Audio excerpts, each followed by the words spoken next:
علیکم ورحمۃ اللہ وبرکاتہ۔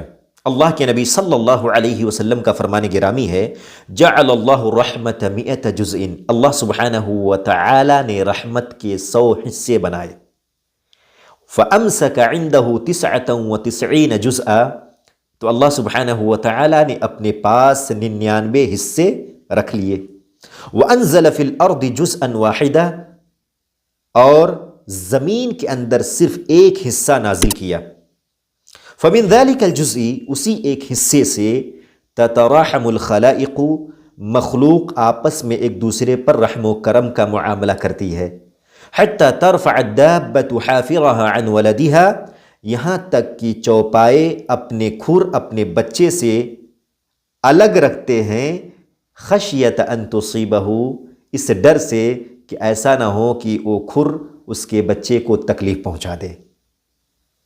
اللہ سبحانہ و تعالی کی 100 رحمت پر یہ حدیث دلالت کرتی ہے، اور یہ بھی دلالت کرتی ہے کہ صرف ایک حصہ اللہ سبحانہ و تعالی نے زمین پر اتارا۔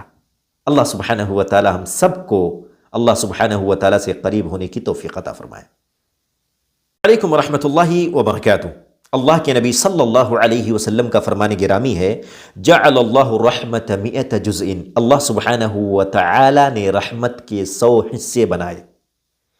فَأَمْسَكَ عِنْدَهُ 99 جزءا، تو اللہ سبحانہ و تعالی نے اپنے پاس 99 حصے رکھ لیے۔